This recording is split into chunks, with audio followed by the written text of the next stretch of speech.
মেসওয়াকের এহতেমাম ভাই, সারা বছরে তো মেসওয়াকে ফজিলত যা আছে তো আছে। মেসওয়াক বিহীন নামাজের চেয়ে মিসওয়াকওয়ালা উজু দিয়ে যদি কেউ নামাজ পড়ে কত গুণ বেশি সওয়াব? 70 গুণ। একটা জোহর একই সঙ্গে এক ইমামের পিছনে পড়ছো বা একা পড়ছো, একজনে যা পাবে মিসওয়াকালা 70 গুণ বেশি পাবে।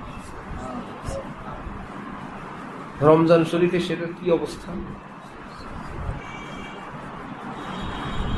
এমনিতেই বেশি, সেটাতে যদি আবার 70 দিয়ে গুণ দাও।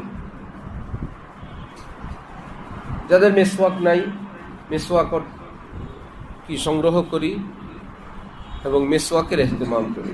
রমজানের দিনই তো ব্রাশ করা থেকে বিরত থাকতে হয়, মেসওয়াক আরো বেশি জরুরি।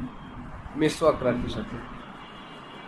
পরিচ্ছন্নতার ফিকির খুবই জরুরি। ওয়াশরুমে যাই, টিস্যু পেপার, পেশাবের ছিটা, উজু, কাপড় চোপড়, অর্থাৎ সব মিলে পাগলামির জিন্দিগি না হয়। উলুল ঝুলুল অস্পষ্ট এক জীবন। কি করি, কেন করি, কার জন্য করি, সবই রুটিন, সবই ডিউটি, চাকরি, সবকিছুই চাকরি। নিজের জন্য, আল্লাহর জন্য, পরকালের জন্য এগুলো কিছুই মনে নাই, সবই চাকরি। এই কাজটা করে ফেললেই হলো, এটা শেষ হইলেই হয়ে গেল। আল্লাহ এর থেকে আমাদেরকে রেহাই দান করেন, নাজাত দান করেন।